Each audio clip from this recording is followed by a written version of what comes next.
문현동 지하에 일제 어뢰 공장이 존재하는 증거 11가지 2018년 7월 31일 화요일입니다. 김일선의 시사적중 시작합니다. 오늘 정충 선생님 모시고 오늘 제목대로 그 지하에 과연 어뢰 공장이 있느냐 없느냐에 대해서 매우 객관적인 그런 증거를 제시하는 우리 정선생님의 증언을 듣도록 하겠습니다. 정선생님 안녕하세요. 예, 안녕하십니까. 오늘 어떻습니까? 예, 좋습니다. 오늘 아주 양복과 넥타이가 잘 어울리십니다. 매일 땀을 신사합니다. 그래서 아주 뭐 이태리 신사같이 멋지십니다. 이 옷이 인테리어 옷입니다. 좋습니다. 자, 오늘 제가 이제 그 제목대로 사람들이 이렇게 얘기합니다. 과연 그 부산 문현동 1219-1번지 그 지하에 어뢰 공장이 있느냐 없느냐.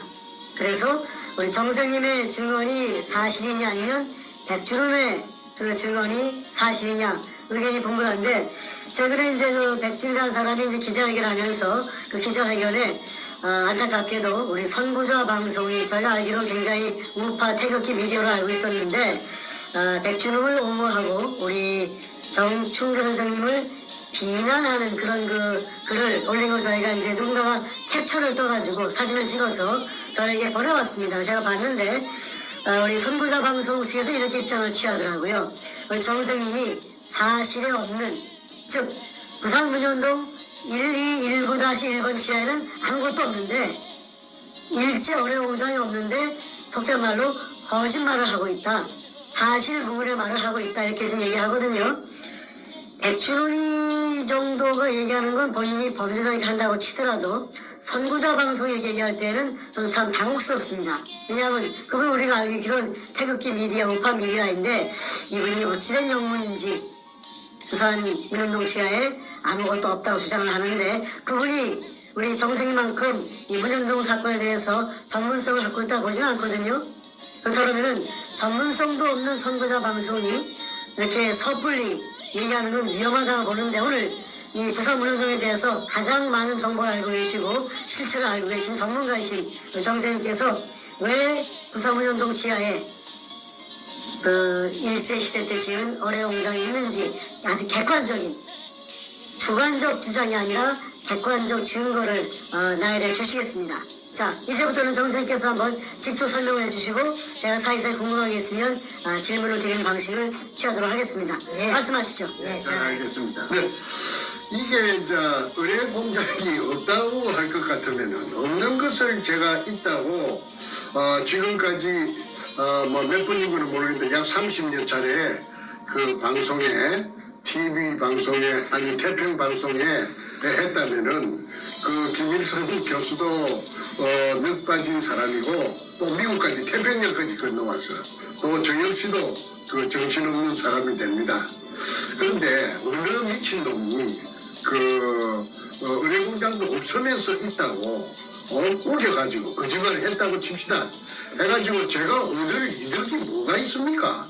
제가 얻는 걸 있다고 해가지고 제가 그 반대 급부로서 제가 취할 수 있는 무슨 이득이 있어야 될 건데, 목적이 있어야 될 텐데, 목적이 있어야 그 거짓말을 할 것인데, 그 목적이 어떤 이익을 추구한다면은 그 이익을 얻을 것이 뭐가 있겠습니까?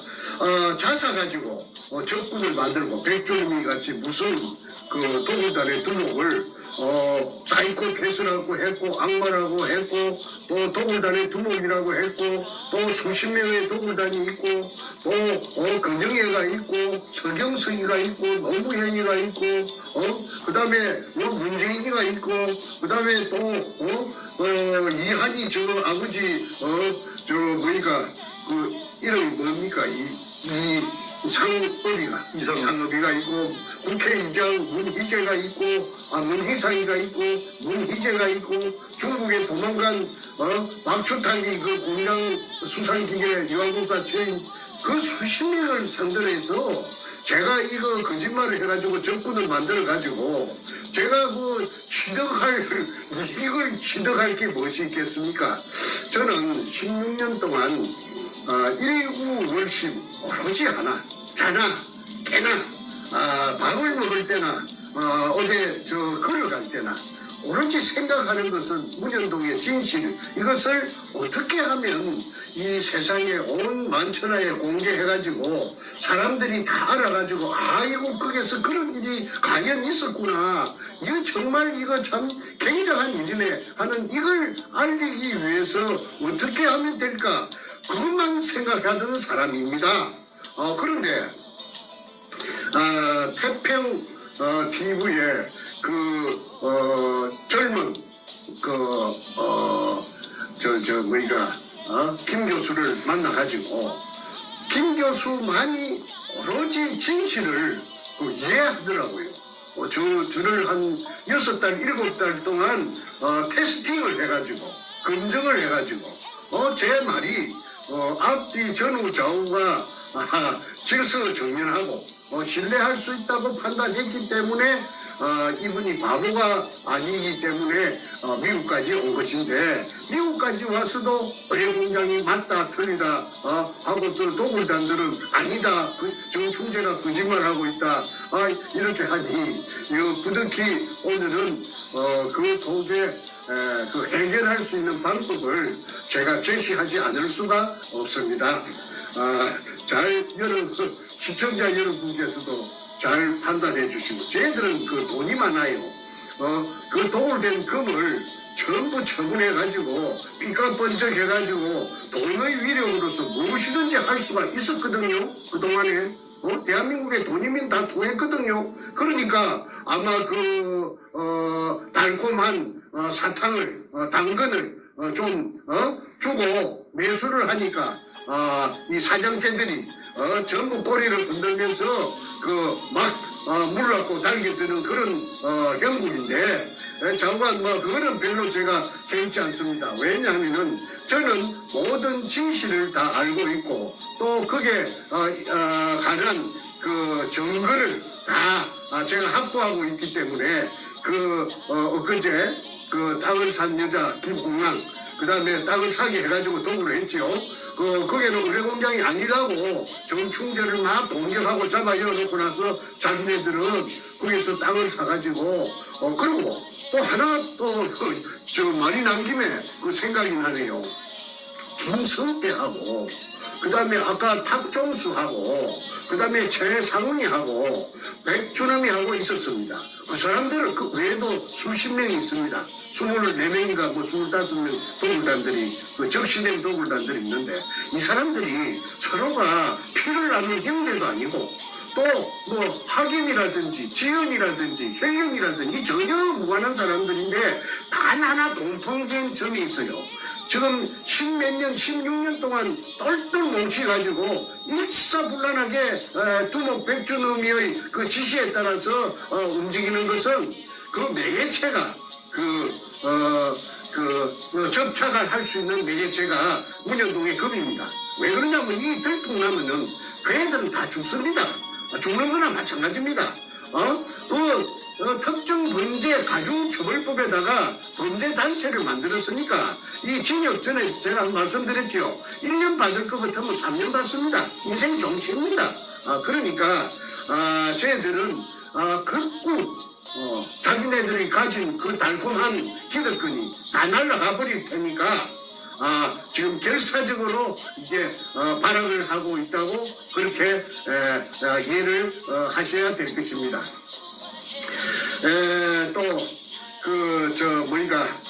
제가 조목조목 하나하나 여러분에게 제가 설득을 해드리겠습니다.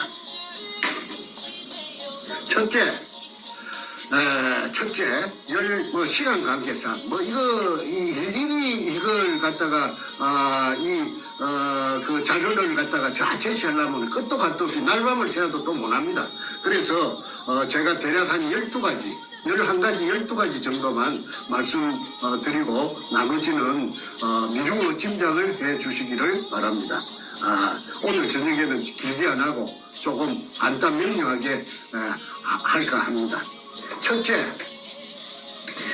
2002년 3월 2일 문현동 1219-1번지에 꿈에서도 소원하던 구멍을 하나 뚫게 되었습니다. 수직구.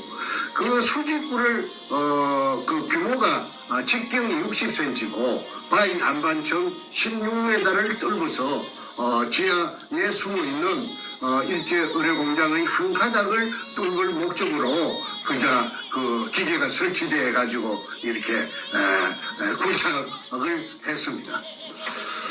그날 하루에 완성을 했는데 오후 한 5시쯤에 밑에 지하에 숨어있던 수평굴이 지상으로부터서 연결되자 분수대 현상이 일어났다고 말씀드렸습니다. 물이 치솟아 올랐는데 그거는 그 자리에 있던 사람 아무도 그걸 예측을 못했어요. 그런 현상이 있을 것이라는 걸. 그리고 그 자리에 제가 없었다고 그걸 공격을 하는데 제가 있고 없고가 무슨 상관입니까? 저는 그 자리에 없고 그 뒤에 산 뒤에 저 대각선 쪽에 산 뒤에서 쌍안경을 가지고 그 광경을 일일이 보면서 저희 충직했던 조수 삼천포놈 그 소다동놈 같은 50년생 김성태에게 전화로서 하나하나 처음부터 끝까지 지시를 했습니다. 그러면 아무 근황이 없기 때문에 제가 시키는 대로 제 지시에 따라서 움직이는 로봇과 같은 놈이었습니다. 그런데 그놈이 제가 그 장소에 현장에 없었다고 내 대신에 그 새끼가 그 장소에서 그 진두지휘를 했던 것이죠. 그런데 내가 없는 것이 그게 무슨 약점이 됩니까? 그 뒤에 내가 산 위에서 쌍안경을 갖고 다 내려다보고 다 있었습니다. 그래서 물이 분출되는 광경을 봤는데 물이 엊그제 제가 설명드린 대로 지하 16m부터 지상까지 16m 그 다음에 지상으로 17m 높이로 그러니까 합계 33m 높이로 약 3시간 반을 뿜었다는 거. 그 사진도 제가 찍은 것이 아니고 소도동놈 그놈이 그 사진을 찍는 게 그놈이 취미가 사진 찍는 거예요. 그놈이 사진을 찍었기 때문에 그 백주님이 가방에서 그 분출되는 그 사진이 나왔고 그래서 제가 그 사진을 갖다가 일수해서 책에도 전부 다 사진을 올렸죠. 그래서 이 분수대 현상이 박충희 굴이냐 자기네들은 그 도굴단들은 박충희 굴이라고 시종일관 우기고 있지 않습니까? 그 박충희 굴이 아니라는 것을 나타내는 것이 그 분수대 현상의 그 사진입니다. 박충희 굴은 지하 18m예요. 길이가 지하로 땅속으로 18m 그 다음에 땅속에서 수평으로 넓이 1.5m 그 다음에 길이 22m를 갔습니다. 그래서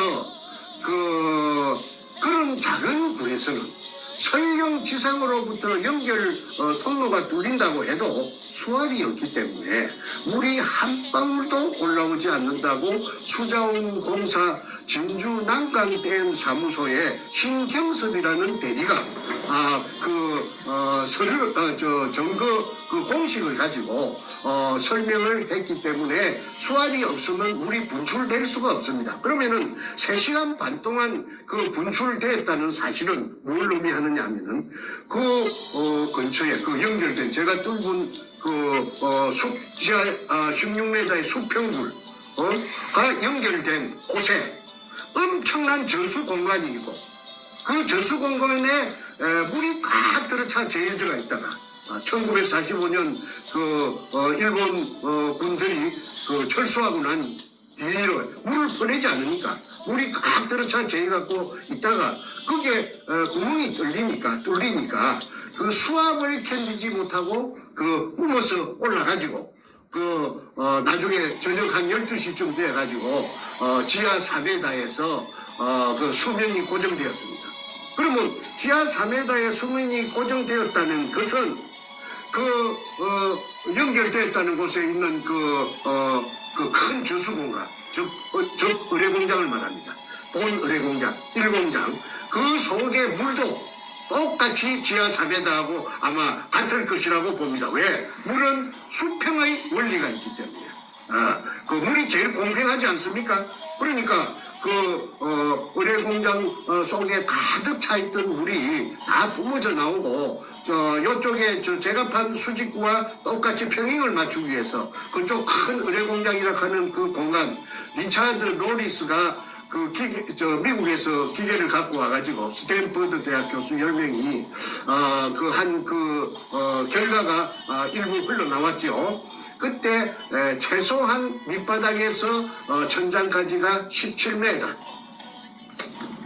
그 다음에 벽과 벽 사이가 40m라고 했기 때문에 책에도 그렇게 써져가 있습니다. 그래서 그 의뢰공장이 있다는 증거가 바로 환수대 현상이다. 물이 뿜었다는 그 사실이 증명한다. 그래서 그거는 대단한 증거라고 제가 주장합니다. 저는 주장을 제 주관적으로 하는 것이 아니고 객관적으로 누구든지 인정할 수 있는 증거가 돼야지 저 혼자만이 주장하는 증거, 그거는 증거로서 효력이 없는 것입니다. 제가 그것 정도는 구분할 수 있는 능력이 있기 때문에 일본의 분수대 현상이라는 그걸 택했습니다. 그 다음에 두 번째, 시간 관계상 더 나열하지 않겠습니다. 하약 발파로 판 굴이다. 이 굴은 제가 뚫어서 찾은 굴은 그래서 그 하약으로 판 굴이라는 증거는 여러 전문가들이 인하대학교 교수 윤지선 씨라든지 그 다음에 광산협회 회장을 했던 진수웅 씨, 광업기술사, 마포구 도화동의 한자 엔지니어링, 지금은 연세가 많아서 살아 계시는가 모르겠습니다. 그분이 아주 애국자셨습니다. 돈도 받지 않고 내가 한국 사람인데 내가 선조들은 유골이 있다 하는데 내가 돈 받으려고 하겠나 해서 부산까지 무료 출장을 가서 정의를 했습니다. 일제 의뢰공장의 한 가닥이라고 했습니다. 그 다음에 또 의뢰공장이라 하는 증거가 뭐냐면 물검사를 하면은 물검사를 제가 정릉에 있는 히스트에 제가 여러 차례 박수웅이라 하는 그분의 심부름으로 내가 정릉에 가면 공짜로 물을 그 당시에 검사해주는 팀이 있었습니다. 왜 그러냐면 의뢰공장에 진실을 찾는다고 하니까 그 사람들이 박사들이 우리 공동의 나라의 일인데 우리가 돈 받겠느냐 해서 저는 이제 물통에 물 들고 가서 심부름만 했습니다. 거기에 보면은 18가지 중금속이 나옵니다.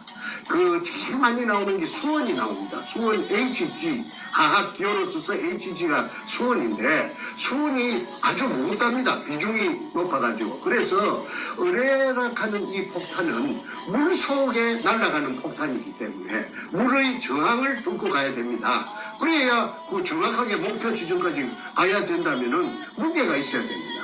무게가 없으면은 물의 저항 때문에 좀 오차가 생기면은 목표물에 명중할 수가 없죠. 그래서 의뢰의 맨 앞에는 무엇을 찾느냐 하면은 수원 주머니를 찾답니다. 의뢰의 머리 부분에. 그래서 의뢰의 머리 부분에 수원을 찾기 때문에 육상에서 공중을 뚫고 날아가는 폭탄에는 수원이 들어가지 않는다고 해요. 바다에서는 의뢰에만 수원이 들어간다고 합니다. 그러면은 수원이라는 게 냉독성인데 기체도 되고 액체도 되는데 이 수원이 중독돼 가지고 박수웅 씨의 인부 세 사람이 그래갖고 죽을 뻔 몰사 죽음을 할 뻔했다는 말을 제가 앞전에 방송에서 한번 말한 기억이 있습니다.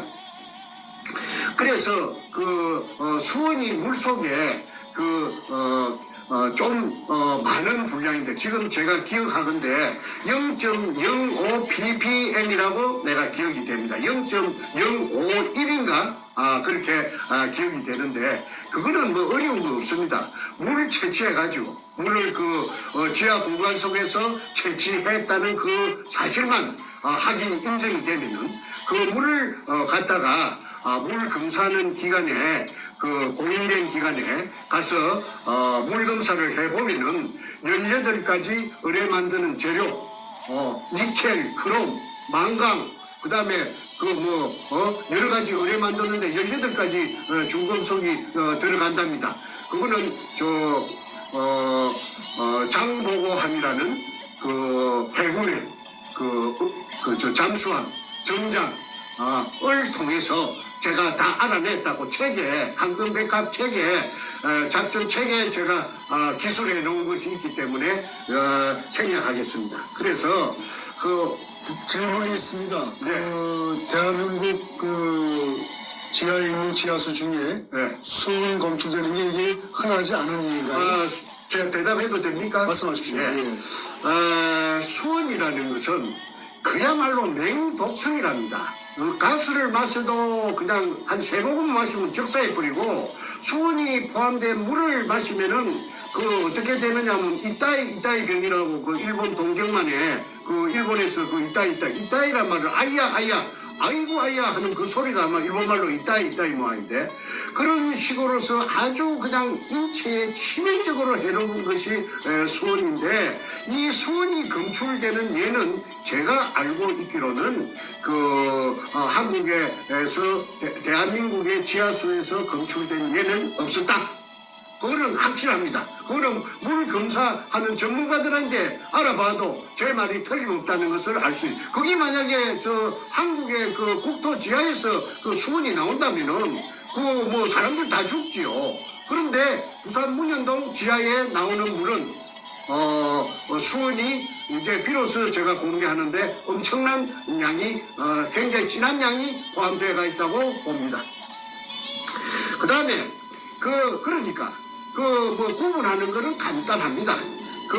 공인된 사람들이 전부 다 모여가지고 진상 규명위원회도 좋고 조사위원회도 좋고 전문가들이 해가지고 그 밑에서 물 채취하면 됩니다. 물 채취해가지고 딴 데서 수돗물 받아온 그 물 말고 그쪽에서 지하에서 나왔다고 인정되는 물 받아가지고 한 통 받아가지고 5리터, 6리터 받아가지고 부산 쪽에 말고 공인된 기관에 그거는 공개하면 안 됩니다. 그거는 미리 말하면 안 됩니다. 짜고 할 수가 있으니까. 그러니까 봉을 해가지고 물을 뚜껑을 봉을 해가지고 그 당시에 적석에서 어디 짝짝꿍 될 틈이 없이 공인된 기관에 보내면은 수원이 있다 없다는 당장의 리트마스 시험지 같은 것을 하면은 당장에 알 수 있다고 합니다. 그런데 나머지 자세한 의뢰 만드는 재료 18가지 수원을 포함해서 그거는 한 며칠 걸려야 되겠죠. 그러면은 공인된 기관에서 장이 직인을 찍어가지고 나온 그걸 큰일 먹는 겁니다. 그러면 판가는 나버립니다. 우리 공장이다 아니다 나버립니다. 그거 시비할 거 없습니다. 그런데 더블단들이 물 채취를 몇 번 하려고 시도했는데 틈을 주지 않았어요. 접근할 수가 없었어요. 그래서 지금까지 못한 것이 굉장히 아쉬웠는데 이번 기회에 이 시청자 여러분께 급소를 제가 지금 말씀드렸습니다. NCG 물건 사는데 무슨 돈이 많이 드는 것도 아니고 무슨 시간이 많이 걸리는 것도 아니고 노력이 많이 드는 것도 아니고 할 수 있는 의지만 있다면은 의료공장이 아니라고 나타낸다면은 자기네들도 해방돼야 될 거 아닙니까? 덤터기 썼다고 억울하다고 하니까 공인된 물을 갖다가 5리터, 6리터만 채취할 수 있도록 해주면 돼요. 그러면은 하루 이틀 새에 당장 답이 나옵니다. 자, 그 다음에 박수은이 판구라고 제가 2002년 3월 2일 지하 16매에서 찾아낸 구라고는 판이하게 다릅니다. 첫째는 방향이 틀립니다. 제가 찾은 굴은 바로 제가 뚫었던 데가 막장이었어요. 막장은 이 뒤쪽으로는 없다 이 말입니다. 갈 수가 없어요. 막장이고 바다 쪽이 막장입니다. 거기에서 옹벽 안쪽으로 산 쪽으로 바로 옹벽과 직각을 그리면서 그러니까 서쪽에서 동쪽으로 직진합니다. 직진.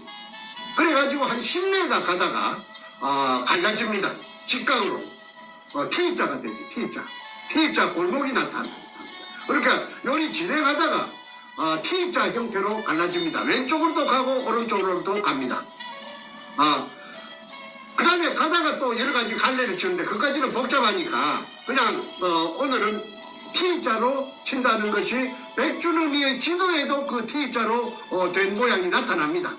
그러니까 백주놈이는 그게 돌아다니면서 유골, 백골, 조선인 강제 진용자, 백골, 물 빼고 다 세봤답니다. 1, 2, 3, 4, 5, 6 그래가지고 980개라고 떠들고 다닌 것이 저한테 그게 채취가 돼가 있습니다. 그거는 지금 말하면은 또 복잡해서 시간이 가니까 그 정도에서 생략하겠습니다. 그거 제가 다 가지고 있습니다. 그 다음에 모양이 틀립니다. 박숭이 굴은 하약을 사용하지 않았다고 법정에서 진술했고 또 하약을 사용할 수도 없고 또 사용할 수 없었다는 그 증명서류를 제가 다 가지고 있어요. 박숭이 남구청에서 제가 찾았습니다.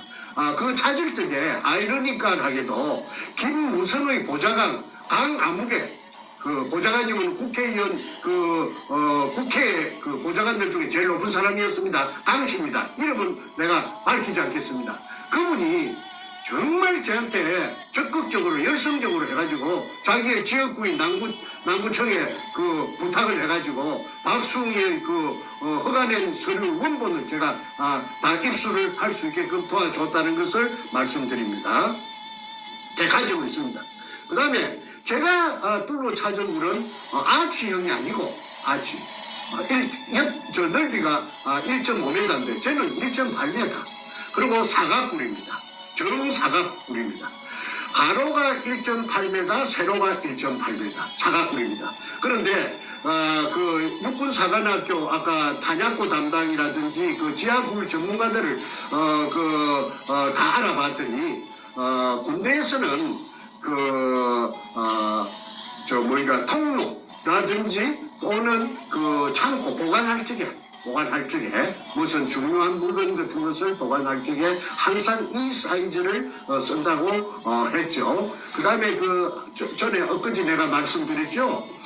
내셔널 지오그래픽에서 금 같은 것을 숨길 때는 꼭 이 사이즈를 쓴다. 왜냐? 지각 변동이나 지진이 나도 절대 굴의 형태가 허물어지거나 변형되지 않는다고 해서 이 사이즈를 쓴다고 말했는데 백주님이 만든 의뢰공장 도면에 보면은 문현동 의뢰공장 도면에 보면은 당장 저와 똑같은 제가 찾은 굴 아까 10m 가면 T자로 갈라진다고 했죠. 10m 가면 T자로 갈라지는 10m 굴이 당장 3개인가 4개인가 보입니다. 그게 옆에 졸졸이 일정한 간격을 두고 늘어서가 있습니다. 그런데 그 속에들도 다 금이 들었든지 그거는 제가 들었다 안 들었다 제가 지금 한 번도 제가 그거는 제가 모르니까 제가 뚫은 굴이 아니니까 제가 금이 있었다 안 있었다 내가 그런 거는 한 번도 뜯은 적이 없습니다. 그런데 솔직히 말하자면은 거기에도 금이 들어있을 개연성이 충분합니다. 그것도 똑같은 도면에 그리 나타났기 때문에. 그 다음에 모양이 아치형이고 사각형이고 틀리다. 그 다음에 길이는 아까 박숭이 굴은 재판하면서 나타났는데 전체가 22m였다. 수평굴의 길이가. 그런데 저는 도굴단들 도면에 보면은 수십 킬로가 되지요. 그런데 이제 막아놨어. 이놈들이 박숭이 굴의 연장인 것처럼 돌 포대 등으로 한주 소금에 주그 말대로 한주 소금 포대 홍포대에다가 잡석이나 쓰레기 등을 이어가지고 굴이 박숭이 굴의 연장인 것처럼 30m를 나머지 T자로 갈라지는 데는 한쪽은 태워놓고 또 저쪽에 가서 10m 가갖고 왼쪽으로 막장인데 그쪽에 또 막아놓고 그래서 어쨌든 30m를 갔다 왔다는 것이 중요하죠. 그래서 30m하고 20m하고는 그거는 저 판약의 틀입니다. 정리하자면은 하약 갖고 봤다. 그 다음에 아치형이다 사각형이다. 그 다음에 방향이 틀리다. 하나는 남쪽, 서쪽에서 동쪽으로 갔고, 박숭이는, 북쪽에서 남쪽으로 와서 끝났다. 그러니까, 완전히 이거는 다른데, 또, 2m의 깊이 2m 차이가 납니다. 그거는 재판하면서 재판 기록에 다 나타나가 있습니다. 그런데 이 도굴단들이 어마무시한 도굴단들이, 무시무시한 도굴단들이 무진동 하약을 사용해갖고, 거기다가 박숭이 굴로 갔다가 찾아냈다고 내가 엊그제 말씀드렸죠. 그거는 통영의 다이버 김원택이 그 옆에 이상한 구멍이 하나 있어서 돌아 나오다가 30m 갔다가 돌아 나오다가 그리 머리를 내가지고 이렇게 내리다 보니까 45도 사선으로 된 그 굴이었답니다. 그래서 좀 더 자세히 살펴보려고 일이 거꾸로 머리가 앞쪽이죠. 거꾸로 일이 내리가 이렇게 쭉 미끄럼 타듯이 미끄러져 가지고 내려간 곳이 가니까 거기 굴이 하나 있더랍니다. 그런데 굴로 비춰보니까 한 10m 정도 돌 포대가 텅 비갖고 없어지고 10m 붙어서 돌 포대가 저기갖고 저쪽 반대쪽으로 꽉 떨어져 저기가 있더랍니다. 그러니까 원상 복구된 박숭이 굴 속에 10m 정도의 메카난 알막은 또는 대매운 해놓은 2005년 4월 6일 날 복명서에서처럼 그걸 아까 구멍을 뚫어갖고 연결 구멍을 뚫어갖고 무진동 하약을 가지고 그런데 대구에서 하약이 몇 상장 왔다고 그래요. 그래서 내가 하약을 왜 갖고 오는가 그런 정보를 내가 들었는데 이해가 안 됐는데 그걸 이제 아까 2005년 7월 14일 날인가 13일 날 오후 1시부터 내려갔던 그 굴 속에 내려갔던 통영 항남동에 돌고래 다이버쇼 김원택이가 박숭이 굴을 갖다 찾아냈어요. 그러니까 이 도둑놈들이 왜 박숭이 굴하고 연결해갖고 박숭이 굴 속에 알마금 대매운 외는 포대까지 끄잡아 올려갖고 쇼를 연출로 해가지고 박숭이 굴의 연장인 것처럼 해놓을 때는 그럴 만한 이유가 아니겠습니까? 그 이유가 뭐냐? 물속에서 그 지랄병을 치는 거는 다 금을 처먹고 뭐니까 덤치기 씌우려고 저것도 변명하려고 그래 해놓은 것밖에 더 됩니까? 충분히 또 그래 할 놈들입니다. 그 놈들이 얼마나 금을 보니까 눈가리가 희떡 비비지겠습니까? 무슨 짓이든지 다 합니다. 근데 사람도 며칠 찍이는가도 몰라요. 나중에 수사가 진행되면은 저거 팬끼리도 찍이 쓸 수도 다 있다고 봅니다.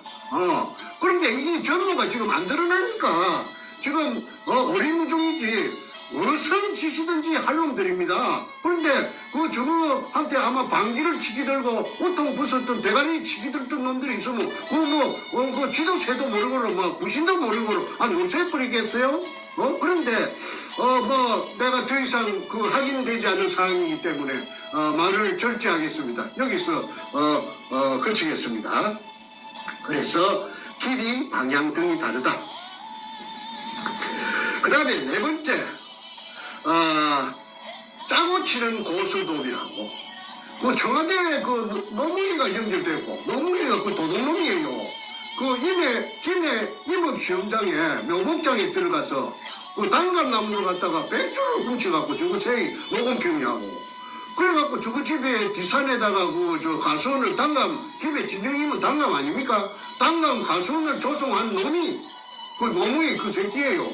그 새끼가 자랑처럼 시부리서 말이 돌고 돌아서 내가 지금 내 이야기하는 건 공개된 이야기입니다. 그거 다 여러분 인터넷에 찾아보세요. 내가 나는 그 소리하고 카드라는 안 합니다. 내가 왜 카드라는 내가 안 하느냐 하면은 나는 글로 써갖고 묵고 살던 작가입니다. non-픽션 작가입니다. 작가가 카드라 하면은 작가는 글 쓰는 생명을 잊어버려요. 책임 못 지는 말은 안 해요. 그래서 이제 계속하겠습니다. 판결문에 박숭이 굴로 사기쳤다고 덮어씌웠습니다. 이 사람 참 피를 토할 일 아닙니까? 전부 다 판사 놈들을 갖다가 그 위에 청와대에 그 당시에 뭐 민정사회수석인가 민정수석인가 하던 가짜 대통령 문가가 조정을 해갖고 그래가지고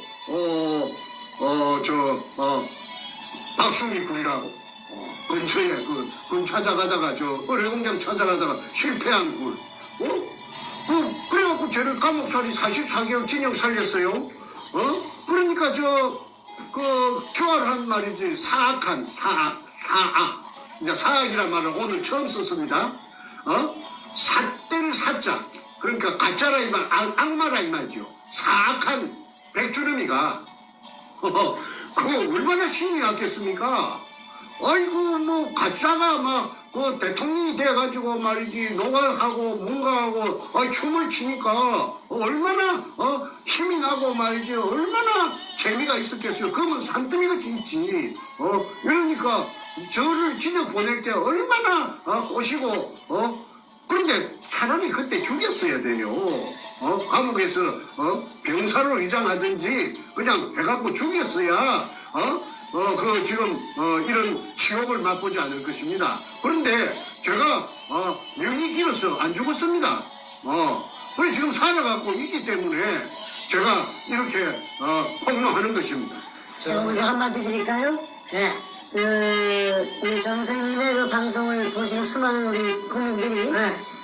정 선생님께서 살아온 인생을 보면은 분명히 이미 죽임을 당해도 몇 번을 죽임당할 뿐인데 지금도 살아있으면 첫 번째는 이 대한민국의 위기 상황에 문재인을 끌어내는 결정적 증인으로서 활동하기 위해서 살아남으심이고 두 번째 정 선생님 본인도 정말 지혜롭게 본인을 잘 보호하셨고 또 마지막으로 우리 또 하나님 믿는 신앙인들은 하나님께서 정 선생님 보호하셔서 대한민국 구하는 귀한 일에 쓰임받으시는 분이라고 이렇게 코멘트를 하십니다. 예, 그리 됐으면 좋겠습니다. 근데 저는 제가 그렇게 자만이 높은 사람도 아니었고 제가 쟤는 낮은 언덕인가 높은 산인가 강인가 바다인가도 모르고 제가 이렇게 살아온 것이 그냥 현재에 이르는 겁니다.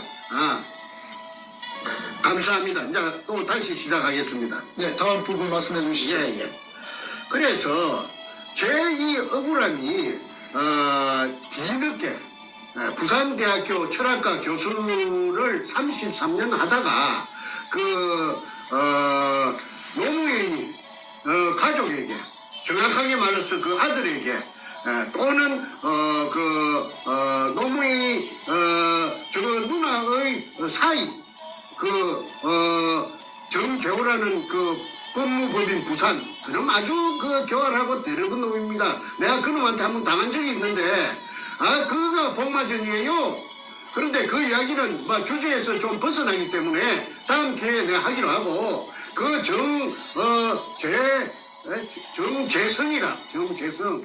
정재성이라 하는 그 교활한 아주 또 미꾸라지 같이 생긴 변호사 호로 새끼 언젠가는 그놈의 새끼 내가 내한테 한번 걸렸으면은 내가 그때 그 새끼한테 당한 치욕을 내가 한번 갚아줄 겁니다. 그래서 그 새끼하고 노락하는 노무현 새끼하고 같이 짝짝꿍을 해가지고 부산대학교 철학과 최우원 교수를 고소를 했어요.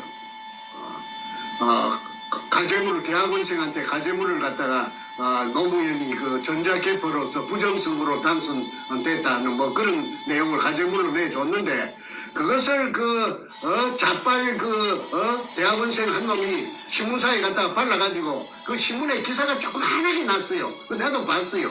그런데 그것 때문에 징역 6개월의 집행유예 몇 년 받은 것이 부산대학 교수가 공무원이니까 그게 반영이 된 거 아닙니까? 33년 동안 학자적인 직업을 쉽게 말해 교수 바통을 날라가 버린 겁니다. 그래서 최우원 교수가 아스팔트로 내몰린 거 아닙니까?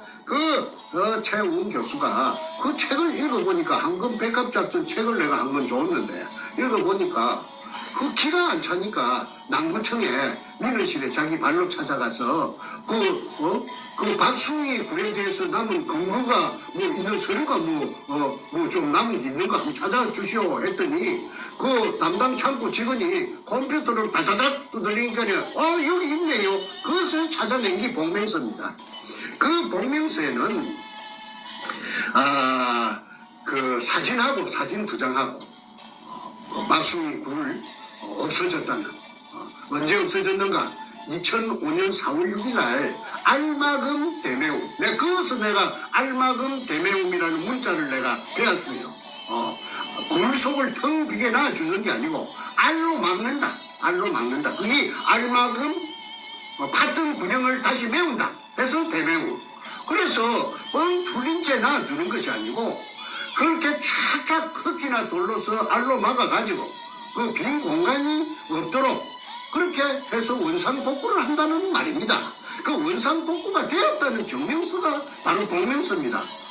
그래서 그 우리 없어진 날짜가 2005년 4월 6일 날 없어졌다고 담당 공무원이 출장 가서 확인하고 복명한 것을 그 서류를 복명서를 찾아냈는데 내가 그걸 보니까 참 허탈하더라고. 그걸 진작고 찾았으면은 내한테 그 징역을 떼길 수가 있겠습니까? 없는 굴에 없어진 굴에는 공간이 없다 이 말입니다. 공간이 전혀 없는 굴에 가지고 무슨 일본 굴이니 뭐 사기를 치니 그게 가당한 일입니까? 그러니까 정작 없어진 굴로 가지고 내한테 똥바가지를 덮어 씌운 겁니다. 박수희 굴은 없어졌는데 내가 몰랐죠. 나는 그런 걸 내가 너무 굴이 박수희 굴에 내가 일단은 전에 투자는 좀 했지만은 그쪽하고는 끝이 났기 때문에 내가 뭐 관심이 있겠습니까? 그런데 그 근처에 공교롭게도 그 근처에 그 와가지고 있던 박수희 굴이를 핑계거리로 삼아가지고 나를 바로 딸딸딸딸 말아버린 겁니다. 그런데 그 말아도 어느 정도는 그 돼야 될지 생으로 그냥 날로 그만 사시미를 친 겁니다. 이거 절모르고 사시미 당한 겁니다. 내가 그래가지고 44개월이라는 긴 기간 동안에 감옥 속에서 눈물을 흘렸죠요. 그런데 저놈들은 김홍란이를 시켜가지고 땅을 사가지고 그러니까 아무래도 불안하니까 금이 산더미같이 있으니까 그 졸물들이 금이 한 가방이나 두 가방이면 얼른 그냥 팔아먹고 숨기고 어디 들고 튀어서 그만 어디 가서 잘 먹고 잘 살 낀데 그 산더미 같은 금이 있으니까 자기네들끼리도 야 이거 뭐 너무나 이거 벅차지요. 이거 야 큰일 났다. 참새가 쌀 한 가마에 먹을 수 없거든요. 쌀 한 톨 먹으면 배가 부를 건데 한 가마에를 어떻게 먹어요? 그런 격입니다. 그러니까 그 방앗간 쌀 창고를 통째로 그냥 참새들이 차지한 꼴입니다. 그러니까 자기네들이 아무래도 뒤에 부안이 겁이 나고 들통이 날 우려가 심하니까 그때 양아치 참여정부 청와대하고 접목이 된 겁니다. 그때 접목이 된 그 사안이 잘 정론하게 나타난 것이 A4 용지 404쪽짜리 탐사 일기라고 그 404쪽짜리에 그 김성태가 썼어요. 그 소다동 놈이 워드를 쳐가지고 컴퓨터를 가지고 거기에 보면 다 나타납니다. 그거 내가 하나하나 내가 앞으로 다 공개할 거예요. 거기에 등장인물이 전부 실명입니다. 실명. 그 가가입니다. 그래서 이게 끝끝내 오래발을 내는 것입니다. 저거는 말을 바꾸면 안 되니까. 죽어도 감옥으로 쳐 들어가더라고 해도 박수희 굴이라고 우기겠지요. 그런데 미안하지만은 제가 두목 백주름이 가방을 내가 두 번 털었다고 내가 자랑처럼 문장처럼 내가 이야기했지요. 별거 다 있기 때문에 그거 빠져나갈 수가 없어요. 올무에서 올무에서 어떻게 빠집니까? 그 명확한 쥐가 만들어 놓은 자가당차 문자를 써서 죄송합니다. 자가당차 쥐 그물에 지갑하는 함정에 그놈이 직접 지가 빠져버렸어요. 못 빠져나가요. 그러면 제가 왜 저 억울한 진역을 사느냐? 그거는 저 무식한 저 고등학교 나온 저 두목이 작동을 해가지고 황금사에게 조정을 해가지고 할 리가 그거는 만무한 일 아닙니까? 황금사가 뭐 나이로 뽕 해갖고 황금사 된 거 아니잖아요. 그러면 누가 했느냐? 그때 청와대가 참여정부의 청와대가 작동했다. 그 중에 그 한 부분이 김영종이라는 그 신철랭이 그 당시에 그 검사와의 대화의 밤에 김영종이가 노무현에게 그 질문이 있습니다. 해가지고 그 왜 당선자께서는 뭐 당선자인가 후보자인가 뭐 대통령 후보자가 대통령 그 아직 임명식을 안 했으니까 취임식을 안 했으니까 왜 저 부산 동부지청에 전화를 걸었습니까? 전화건 목적이 뭡니까? 그 동영상을 한번 찾아보세요. 방황을 해가지고 우물우물 저 하는 것이 노무이 하는 것이 바로 나타나지 않습니까? 이리 되면 할 말이 없으니까 막 달자는 거지요 하면서 그러면서 하는 말이 이거 제가 그 어떤 아는 지인에게 그 사람의 말을 한번 들어보라고 들어봐 달라고 부탁을 했는데 그거는 별로 사건에 영향을 끼치지는 않았을 겁니다. 그런 말도 안 되는 세상 애기한테도 안 통하는 말을 갖다가 하는 것이 그 동영상이 나타납니다. 그게 바로 그 당시에 내가 수사받을 적에 2005년도에 그 5청에서 서범주의라 하는 그 대구놈한테 고려대학 나오고 저 검사된 놈 그 뚱띵이 그놈한테 새파란 젊은 우리 집에 그 아들보다 나이 어린 놈한테 서범준입니다. 서범준 지금 판사랍니다. 그런데 이 서범준이라는 이 차를 지휘했던 검사가 옆방에 그 뇌물검사 조이파리한테 20억인가 30억 받아먹고 그 감옥 징역 7년 받아갖고 지금 뜨고 있어요. 그 뇌물검사라고 하면 인터넷 치면 다 나옵니다. 김광준이가 이 사건을 바로 진두지휘를 해가지고 부산 문현동에 대해서 지금까지 그 모치를 한 그 대단한 그 일을 한 놈입니다.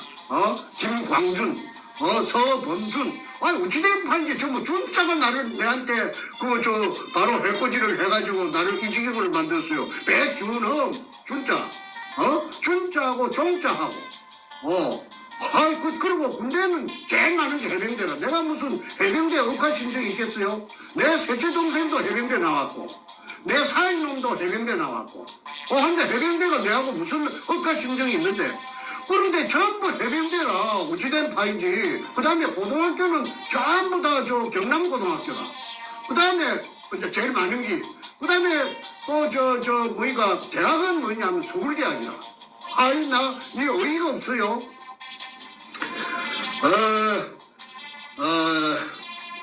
당시의 청와대가 정확하게 말해서 노무현이가 문재인에게 지시하여 그래서 작동해서 검사 판사에게 압력을 이어가지고 회유를 하고 조정을 하고 당근을 묵을래 채찍을 맞을래 해가지고 동관을 치고 해가지고 억울한 죄수를 만들고 문현동에 금도구를 덮었던 것입니다. 근데 제가 아무리 제 개인이 힘이 없는데 제가 그 동서남북에 외치면은 외칠 수도 없어요. 이거는 왜 그러냐면 이거는 그 사람들의 그 통상적인 범주에 속하지 않기 때문에 이걸 이야기하면 또라이라 합니다. 정신병자라고 합니다. 진짜로. 그리고 또 그 사람이 제가 말을 하려하는 그 사람의 정체는 제가 모르잖아요.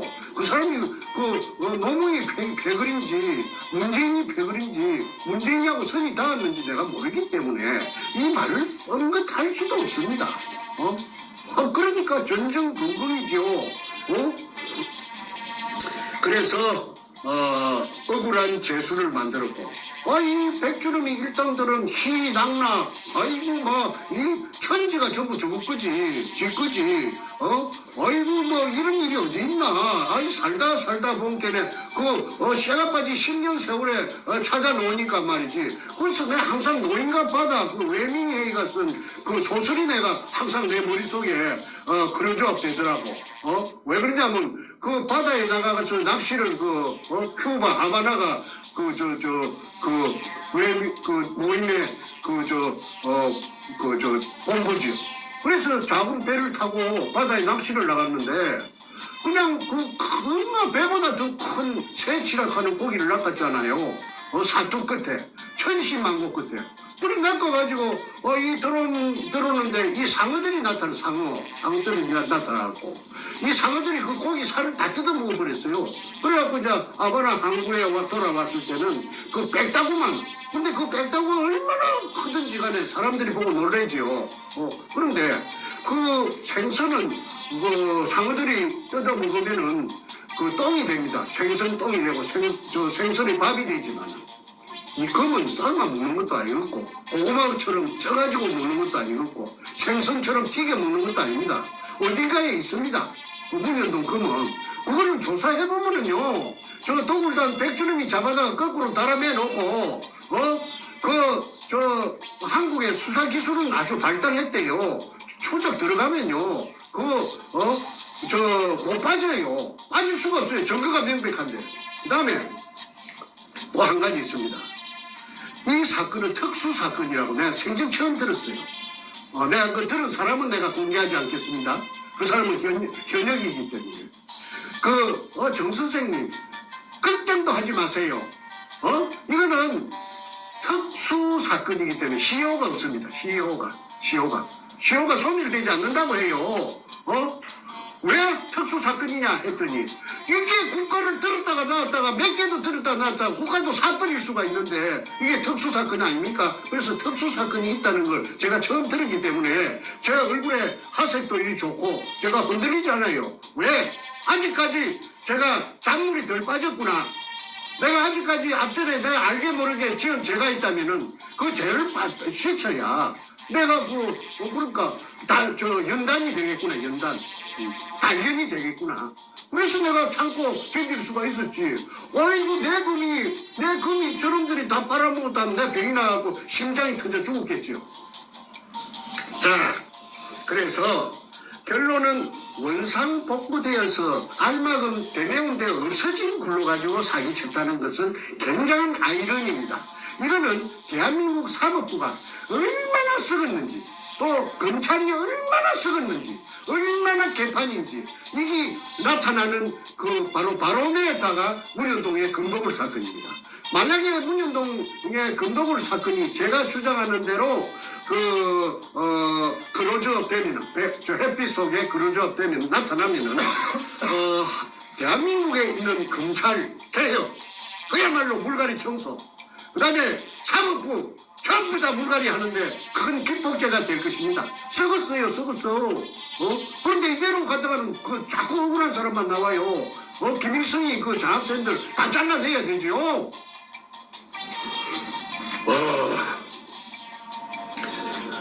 땅속에 재어져 있던 산더미 같은 금을 이름충 일본식 한자 함토색 마다리 포대 속에 도구를 담가 갈라먹기 청와대 참여정부하고 갈라먹기 유함이 만천하에 드러났는데도 만천하에 드러났죠. 내가 정보를 다 갖고 있으니까. 그런데도 반박 기자회견을 하여 하늘을 속이고 국민을 속이고 자기 자신까지 속여서 거짓말로 시작. 그래서 내가 그놈을 사이코패스라고 했고 사이코패스라는 말을 다시 한번 제가 설명하겠습니다. 도덕적 불감증. 어떤 것이 옳고 어떤 것이 선하고 어떤 것이 악한 걸 구분 못하는 놈이 백주름이 그놈이에요. 그래서 사이코패스라고 했지. 괜히 제가 악담하기 위해서 국민들한테 모함하기 위해서 하는 말이 아닙니다. 그러면 선과 악을 구분 못하고 지가 하면은 선한 것이고 남의 상대가 하는 것은 전부 악이고 자기의 적군은 그래서 내로남불이라고 제가 말씀드렸죠. 어느 역사에 인류 역사에 어느 나라의 군주가 어느 나라의 절대 최고 권력자가 아니 일개 그 잡분도 못하는 쓰레기 같은 범죄단을 하고 접목이 되어서 갈라먹고 억울한 사람을 갖다가 그 감옥 속에 처발라 버리는 그 필리핀에도 한 건 있었어요. 이런 건이 필리핀에 있는 거는 그게 이제 야마시타 골드입니다. 사람들은 뭣도 모르고 한국에도 야마시타 한국에도 야마시타 골드의 그 사정권이 아닙니다. 나와바리가 아닙니다. 이런 말 써서 미안합니다. 필리핀에 그 로베르트 롭사스라 하는 영감이 한 몇 년 걸려가지고 그 야마시타 골드를 찾아냈는데 마르코스가 지금 말기에 울컥했어요.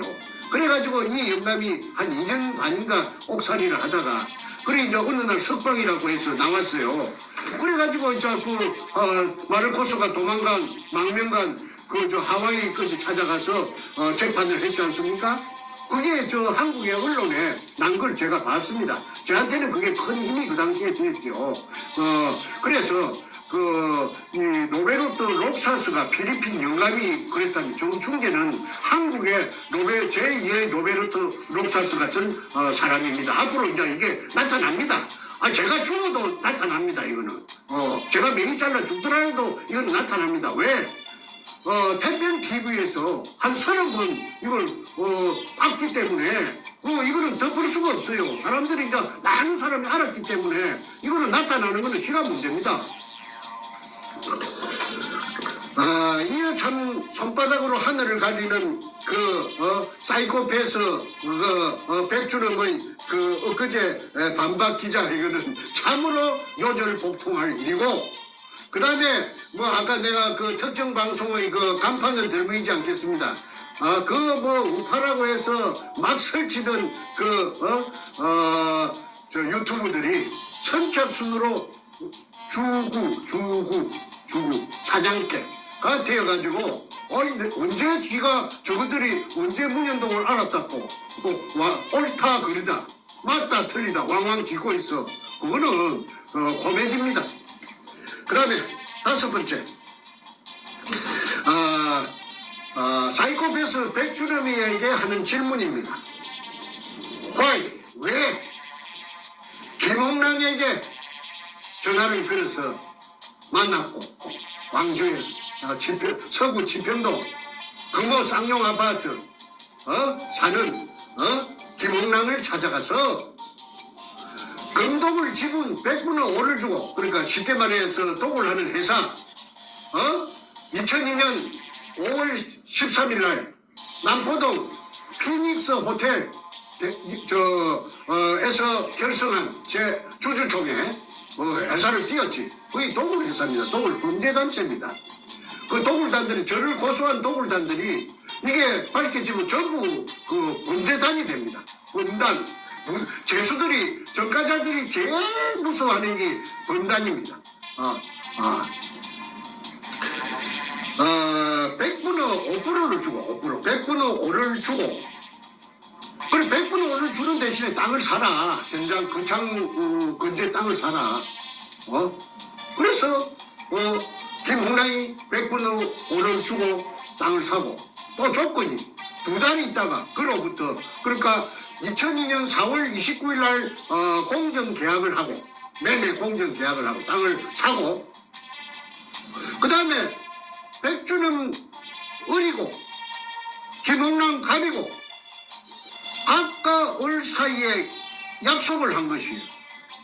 4월 29일 5월 29일 6월 29일 7월 며칠 날 7월 28일인가 7월 28일 2달인가 3달 만에 산 돈에 땅값을 준 돈에 곱하기 2를 해가지고 압절로 준다. 그 김홍랑이 준다. 그 다음에 땅을 산 대가가 100분의 5다. 그러니까 김홍랑은 꼭 묻고 안 묻고 도랑치고 가재 잡고 금독을 지분 100분의 5도 묻고 땅값도 예를 들어 들어서 10억을 줬다면은 3달 만에 또 10억을 버리갖고 20억을 학교에 원래 땅 살 때 10억하고 또 오태기 10억 그렇게 고스란히 앉았어. 이래서 김홍라이가 오색 떡을 저 벤츠 자동차에다가 싣고 가서 인부들 나현철이를 비롯해서 막 인부들이 그 떡을 묻고 큰 굴 찾았다고 난리를 춤을 추고 난리를 했다는 지었다는 것이 그 일기장 속에 고스란히 나타나가 있습니다. 참 영화가 되면은 여러분 재미있겠죠? 그런 문가가 잘 쓰는 어투를 한번 흉내내 봤습니다. 김홍랑이라는 사람, 땅을 산 사람, 경기도 광주 아파트에 살고 있던 사람이, 경기도가 아니고 저 전라도 광주 죄송합니다. 전라도 광주에 강주에서 지평동 살던 사람이 뜬금없이 부산 민원에 나타나서 땅을 사는 놈이 앞뒤가 안 맞지 않습니까? 그러니까 전라도 광주 여자라고 해가지고 부산에 땅을 사지 말라는 법은 없지요. 우리 한국에. 그런데 그 금이 없었다면은 그 여자가 굳이 그 홍해진 그곳에 백주름이 말을 듣고 땅을 살 리가 만무하죠. 김홍랑의 개인적인 신분을 파악해 보니까 그 죽은 김대중이의 기공사 안마해주는 거지. 기공사가 아마도 김대중이 아니고 김대중이 각시. 늙은 할망구 이휘호. 이휘호의 기공사. 그렇지. 이휘호의 기공사. 그렇지. 그러면 김대중, 이휘호, 노무현, 문재인은 다 한동성 아닙니까? 서로 다 아는 사람이 아니겠어요? 이제 내가 이제 요즘 와서 내가 초점이 흐트러질까 싶어서 김대중이를 내가 그자마 였지 않았는데 그런 말을 갖다가 내가 혼자 생각을 많이 했어요. 무슨 말인고 하니 김홍랑이가 여성 담당 비서관으로 김기영이라는 서울경찰청 차장을 대동하고 한보시켜가지고 문현동 현장에 고사 지낼 때 온 날짜가 2002년 5월 28일이라고 봅니다. 그러면 2002년 5월 28일 같으면은 뭐냐면 김대중이가 아직 검자에 있을 때다. 그럼 김대중이 그 아까 말한 그 여자 신필규가 여성 담당 비서관인데, 그렇죠. 이 여자가 김대중이 청와대에 말하자면은 소속이다. 그러면은 어떤 관계가 성립되느냐면은 이 무시무시한 금이 재여 있다는 걸 신필규가 보고 갔거든. 그날 와서 고사 지내는 거 다 하고 로봇가 들어가서 자동 로봇가 들어가서 불러서 가지고 물속에 금 포대가 재가 있는 장면을 봤다는 것이 일기장에 다 있잖아요. 묘사가 돼가 있고 그다음에 엊그제 보물을 쫓는 사람들 부산항 문현동 잠수함 기지 거기에도 다 나타나가 있어요. 그래서 내가 시청자들을 상대로 내 낭독했던 것이죠. 그러면은 그게 김대중이한테도 보고가 됐으면은 노무현만 꿀꺽 잡순 게 아니고 김대중이하고 갈라먹었다는 이론이 성립합니다. 그래서 이게 이제 노무현을 이제 조사를 하면은 노무현 청와대 참여정부 청와대를 수사를 하면은 내가 그게 흘러갔으면 그런 게 전부 다 나타나겠죠. 그런데 저는 사실은 김대중이하고 노무현하고 짝짝꿍이 됐다. 왜? 노무현을 대통령으로 만들어준 사람이 정치적인 자기 스승이고 아버지가 김대중이기 때문에 김대중이한테 갈라먹어야 똥창이 변할 것이기 때문에 덜 불안할 것이기 때문에 갈라먹었다. 그렇게 저는 봅니다. 그 다음에 계속해도 되죠? 예, 말씀하십시오. 예. 계속하십시오. 그 다음에 6번째. 100분의 5를 주고 현장 땅을 시가의 3배쯤에 사도록 했나? 금이 없는데, 정충재 박숭이 굴을 찾아가지고 사기치는데, 그럼 니 같은 백리씨 같은 놈이 그것도 모르고 땅을 사도록 했어? 그리고 금을 끄잡아 올리는 그 수직 상하 운반용 성강기를 갖다가 그 8일 만에 왜 현장에 그 널브러져가 있었어? 사진 찍게 했어. 그 다음에 왜 그 수직구 안에다가 그 직경 15cm짜리 길이 1.5m 양수용 쇠 파이프를 3개나 장애물로 박아놨어. 그 다음에 너가 입으로 말했지? 30kg 되는 쇠덩어리를 갖다가 저 물속에 장애물로 설치해놨지. 그런데 쓰레기가 있고 보르고 쪼가리가 있고 박숭이 실패한 검 찾아가다가 보물 찾아가다 실패한 구례 그런 걸 설치하고 정충제가 들어올 수 없도록 그렇게 4중 5중으로 그 시건 장치 그 장애물을 설치해 놓을 수 있나? 그거는 앞뒤가 맞지 않는다. 거짓말을 위한 거짓말이다. 그거는 여러 시청자 여러분들께서 조선민주주의 인민공화국 수령이라고 하는 김정일이라고 하는 놈이 결제 책상에서 무언가 결제를 하고 있고 그 옆에 그가 임명한 민주주의 인민민주주의 3.0 간첩 총독 문재인과 부동자수로 서 있는 모습입니다.